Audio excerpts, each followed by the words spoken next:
what are the top 3 or 5 life skills that everyone should have? I think swimming should be the most basic life skill that everybody should learn. Then cooking for sure. And then I would say driving. Yeah, I think swimming is one on my list too. Knowing how to cook so that you can take care of yourself. Third life skill I feel is the ability to communicate. I think no matter which field you are, in most of them, I would say 80 to 90%, if you can improve your communication skill, that life skill will change or can impact your relationship as well as your professional success. Yeah, I So, actually agree with it. I would like to change my answer as well because I believe that communicating effectively whatever you are thinking and whatever you are planning is one of a quintessential skill that you can have. yeah.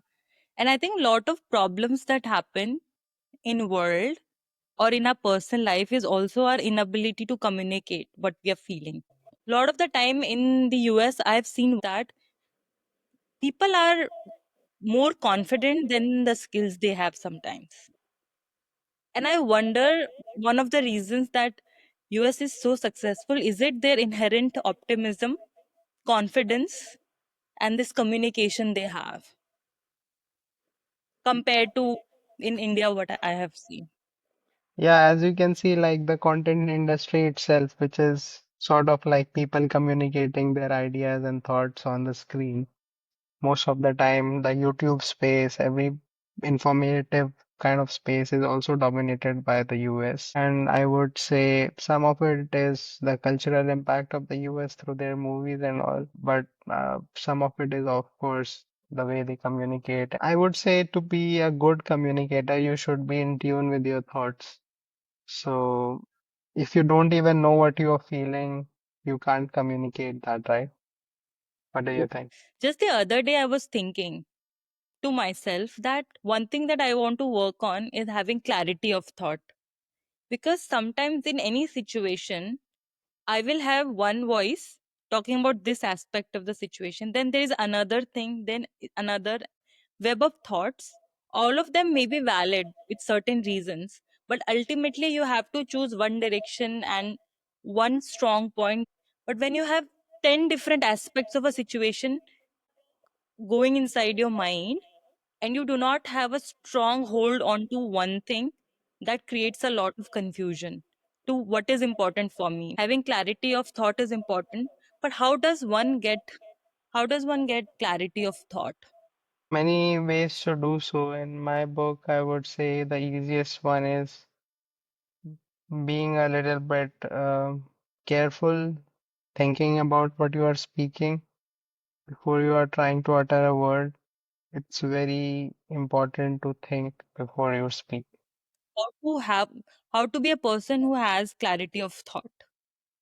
Doing some meditation or probably just trying to listen to people more carefully while you are communicating with them, and then like clearing up your mind and think about all the thoughts together. Maybe that would work. Like taking a second, pausing for a while, and then think about whatever you are thinking and coalesce them into a one string of thought. That sometimes work for me, but I'm no expert in this field either because What sometimes I've seen seems to work is that, say you have chaotic thoughts, 10 different things, just Mhm. take a notebook, write down everything. First, there is no order list. Just write down everything you are feeling. This thought, then counter thought, this thought, in any direction that is coming in, you just dump it onto a piece of notebook. And once that overdrive of thought, it calms down once you write down everything. And then once you have dumped it on a notebook, then you look at keywords that you are writing. And then looking at your own thoughts, you can start to reorganize. For me, at the core, what is the most important? Maybe this thing is giving me these three things and taking away these two. But are these two more important than these three? Out of these three, which do I value most? So when you start organizing your thought with yourself, sitting like what is most important to me, then maybe there is some structure that begins to arrive. So writing seems to help Uh-huh. from chaos to organization. You don't have to be perfect at the beginning. Just dumping your thoughts in a disorganized manner and then going into that organized zone. Whenever I have done that, I really enjoy the process of clarity through Okay. writing. It good, it motivates me, it gives me clarity.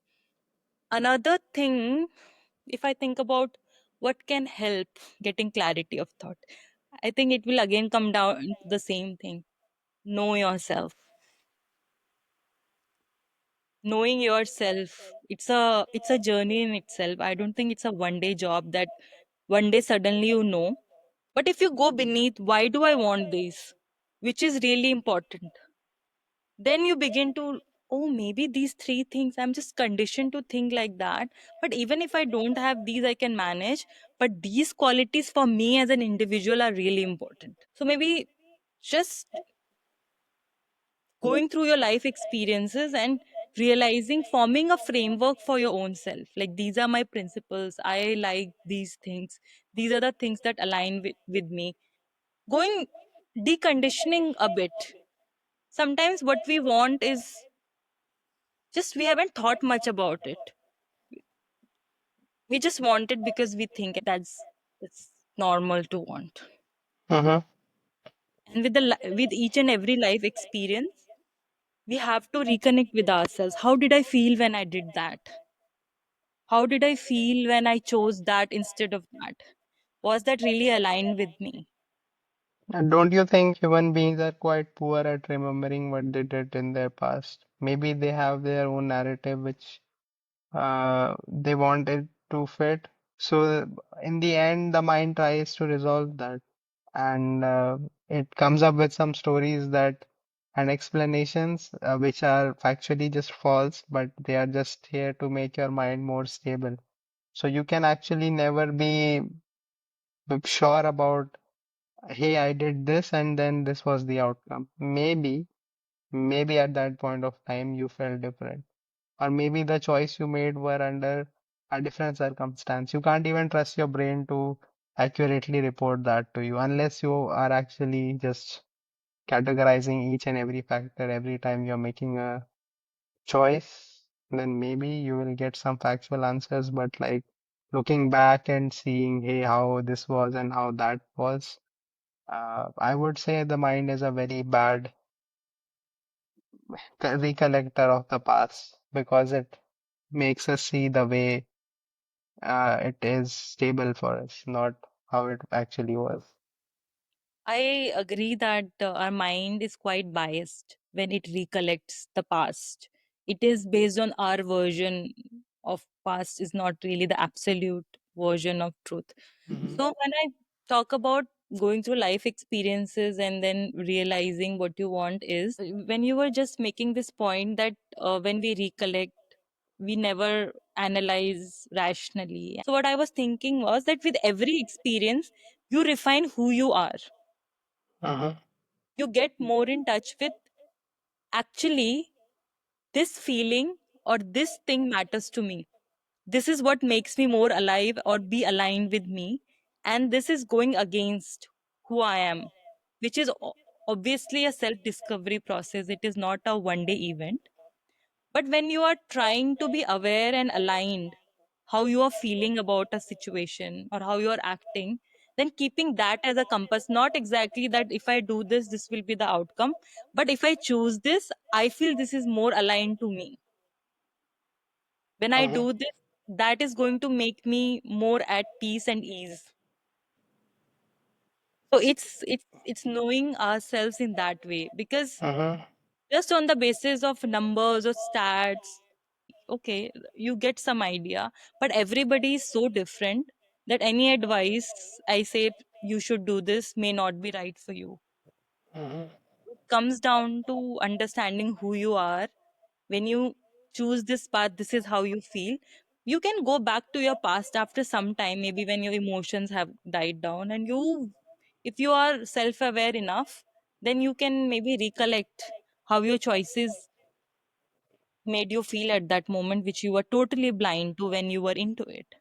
But when you Mm-hmm. get out of it, maybe it might be a compass to guide of your own mistakes. A lot of people realize for a long enough time you're blind to so many things, but when you get out of it, you realize a lot of things about you. Makes sense in this way. Yeah, experience is a great teacher. They say it's wise person can learn from other people's experiences, but a lot of us Mhm. we do learn from our own experience. So let's get back to having clarity of mind and communication. I would say that um, having a good clarity of thought also comes down to how, tired you are sometimes. And by tiredness, I don't mean like how much physically tired you are.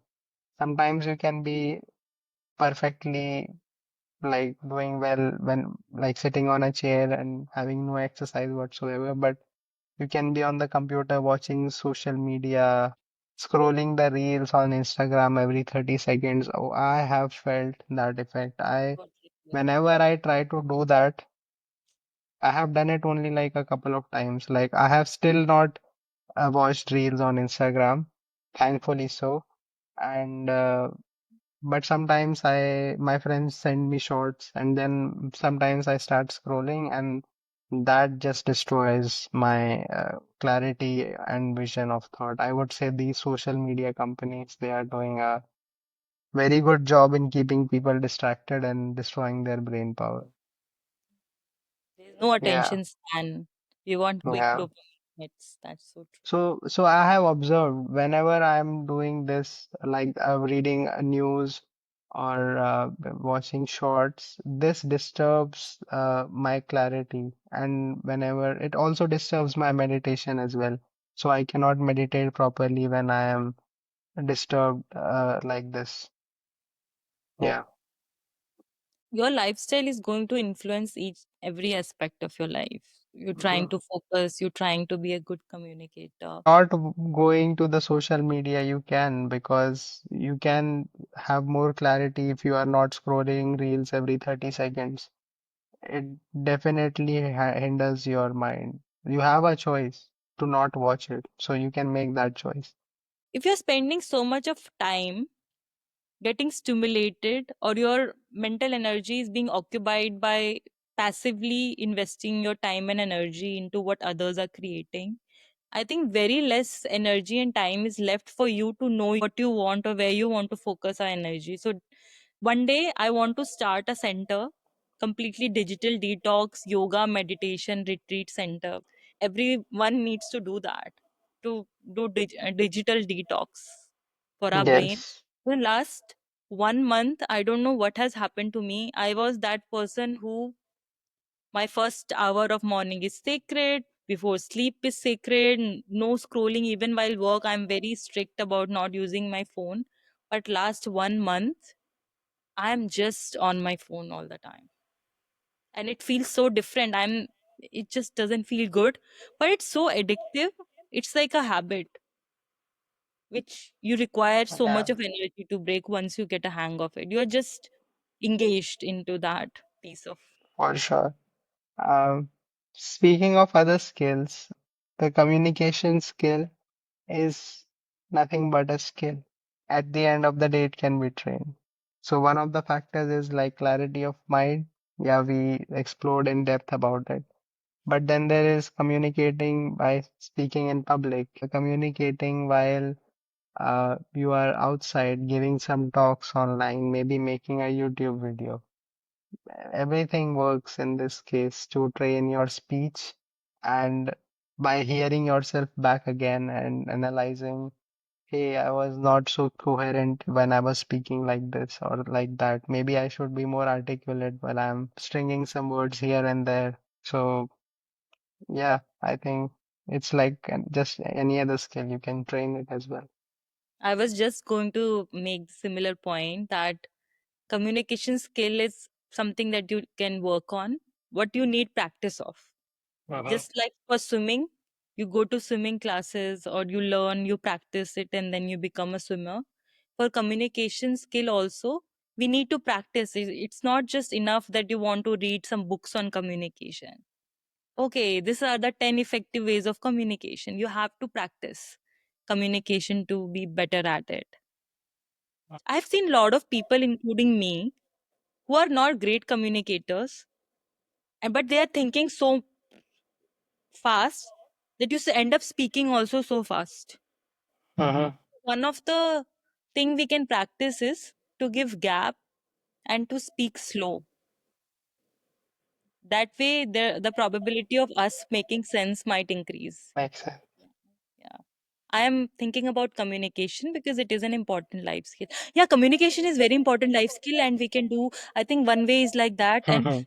Yeah. energetic and hyper. I have seen this in myself, and I observe in other speakers too. When they are like so fast, they just, that is somehow a sign of lack of full confidence and comfort in speaking. Mhm. Yes, Slowing down might help us communicate better. for sure. Another thing, we humans, even when there was no technology, we love stories. Storytelling is a part of our culture, of us being human, being connected to each other. So, if you are a good storyteller, you can be good at your business also. You can connect with people, you can sell Yeah. your product. People judge, they make it equivalent to someone capable. If someone is confident, they can speak well. In our brain, we feel they are capable, even in Yeah. interviews. Another thing that goes with communication skill, do you think confidence? Confidence, yeah, that comes along with all the other territories. Like, for example, the quality of your voice, the confidence. These are like some tertiary skills, I would say, that complement your speech. But for example, some orators, even if they are not confident, if they have memorized their speech quite coherently and or have thought about what they're gonna say very clearly, they can get away with a lack of confidence because uh, that would basically just induce confidence in them while they're speaking, if you get what I mean. So you don't have to be confident in general. Sometimes you can just remember whatever you have thought about and then just deliver the speech, and that should be enough. But in general, yeah, confidence definitely helps. I would The, argue it's not the most important thing while you're speaking because you can be confident, but then you can be incoherent as well. So, yeah. the talks that I remember in my Uh-huh. mind are those speakers who were so comfortable in what they were speaking that they were able to engage us with them. It Yeah. wasn't that we are against them and they're nervous and they have to present something. It was like they took us along with that. They were so comfortable and so confident in presenting what they were presenting. I do not remember any talk that I was like, oh, I really loved it, because they had memorized everything, but they were nervous or not looking confident. So Uh-huh. I do think at least appearing confident, in the sense, when you're confident, you are working with people. Even your talk is going to be different. It is going to be more engaging. Uh-huh. When you are at ease, you make audience at ease. Could be, but I'm not saying that. So my point is that you don't have to be explicitly a confident person in order to deliver your speech and communicate effectively all the time because sometimes you're just talking to another person and and you can have like clarity of thought in your head and you can just deliver whatever you are thinking very effectively to them. Now, you don't have Sure. to be very confident about what you are speaking. You just need to be very effective with your communication. Communication could be, so there is a gap between a speech, communication, and everything else. Communicating is, I can just communicate to you about, hey, this is how you should behave while you are here, or maybe this is how you cook this vegetable or something like that. You just need to be very clear with your thoughts. Whereas what you're talking about is like maybe giving some speech or something like that when you're talking with hundreds of people. Then yes, I would say that confidence would be very important. But just for communicating, I wouldn't say it is the most important thing. Yeah, I think I'm getting your point. And if you want to be engaging, interesting for a talk, for people to give attention to you, to a audience which can choose to scroll and not look at you, you being confident and having that charisma maybe will help. But the most important part of communication is the ability to put across the message I want to send to you, even if I'm not Yes. confident or other skills are not there. Yeah. Actually, the core need for good communication is to clearly articulate what you want to say. So what the words Yes. that I'm uttering and what you're understanding, there should be least difference between the two. Yes. That is the core of communication. Yeah. What I say is what you understand Yeah. easily, is a good communicator who can do that. Yes. Yes. And in order to achieve that, you need to have clarity of thought. Yeah. You need to speak calmly, precise, easy, and then other skills, like by practicing, you get better at putting across your point, what you want to say. Yeah. But when you talk about communication in the sense like storytelling, right? It is also that I want to deliver my message, but how do you deliver that message that it is interesting? It Yeah. is another art of communication that you Mm-hmm. make it engaging. One is, of course, purpose. Another is to make it engaging. It's also a way of entertainment, right? We are entertaining through our Mm-hmm. communication. Mm-hmm. I've heard somewhere that our minds are wired to actually be interested in stories, and that's how we got a lot of traditions and all like followed Storytelling. down without even actually writing being invented. It was through stories, and these have deep impact on the culture and society as well. So, I was in my bachelor's, and I just was interested in learning about data science because it was the hot topic. And the very first thing the person who was giving the course was telling us that, what's the most important skill you need to have as a data scientist? You need to be a good storyteller. And I was surprised. I was like, what is he talking about? Because like data science is all mathematics and analysis, charts and all that. And he was like, you will have all those, but you need to tell a story with those charts. Where is it coming from? Are we going with those charts? So this is quite effective. If you want to basically succeed in business or even in general day-to-day life, like have, nice friends and all as well. Sometimes being a good storyteller is a very attractive trait. Yeah, Yeah. for bring in other aspect, that why should I pay attention to your data that you're giving me? You have to keep me interested in why I should Yeah. listen to your data. But there might be difference between spontaneous communication versus planned communication, right? Mm-hmm.